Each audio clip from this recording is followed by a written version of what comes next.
জামায়াত ক্ষমতায় গেলে দাবি আদায়ে কাউকে রাজপথে নামতে হবে না বলে মন্তব্য করেছেন দলটির আমির ডাক্তার শফিকুর রহমান। সকালে এক অনুষ্ঠানে দেশের রাজনীতিবিদদের সমালোচনা করেন তিনি।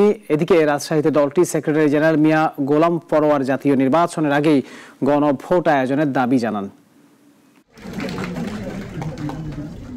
দুপুরে প্রান্তিক পর্যায়ে স্বাভাবিক প্রসব সেবা প্রদানে কমিউনিটি হেলথ কেয়ার প্রোভাইডারদের ভূমিকা শীর্ষক সেমিনারে বক্তব্য রাখেন জামায়াতের আমির ডক্টর শফিকুর রহমান। এ সময় জামায়াতের আমির বলেন, জামায়াত আশ্বাস নয় বাস্তবায়নের রাজনীতিতে বিশ্বাস করে। আপনারা দোয়া করবেন আমরা যেন হিপোক্রিট না হই রাজনীতিবিদের নামে, আমরা যেন রিয়েলি সোশ্যাল সার্ভেন্ট হতে পারি। আল্লাহ যেন তৌফিক দান করেন। আমরা ইনশাআল্লাহ একসাথে মিলে কাজ করবো আগামী দিনে ইনশাআল্লাহ। আমরা সরকারে যাই না যাই আমরা একসাথে কাজ করব। দেশের মানুষকে ভালো উল্লেখ করে জামায়াতে ইসলামীর আমির বলেন, তবে খারাপ রাজনীতিবিদদের কারণে দেশে কিছু হয় না। 5ই আগস্ট একটা পরিবর্তন হয়েছে, তারপরে 3 দিন বাংলাদেশে কোনো সরকার ছিল না, পুলিশ ছিল না। এই 3 দিন কিছুই হয়নি, কোনো সরকার ছিল না এই দেশে।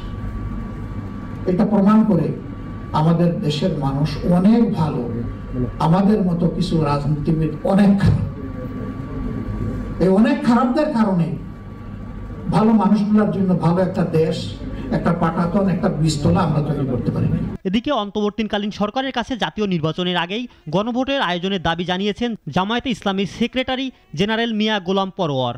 কোনো দলের ষড়যন্ত্রে পা দিয়ে নব্য ফ্যাসিবাদ কায়েম করতে চাইলে তা প্রতিরোধ করা হবে।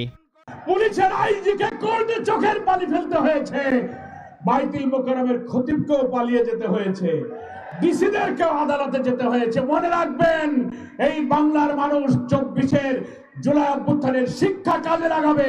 ভোট কাটতে আসলে, অন্য কাউকে ক্ষমতায় বসাতে চাইলে এই পরিণতি আপনাদেরকেও কিন্তু ভোগ করতে হবে। বিকেলে জামায়াতে ইসলামী সহ আন্দোলনরত রাজশাহী বিভাগীয় সমাবেশে তিনি এসব কথা বলেন। নগরীর ঐতিহাসিক মাদ্রাসার মাঠে এ সমাবেশ অনুষ্ঠিত হয়। ইমরান শেখ, নাগরিক, ঢাকা।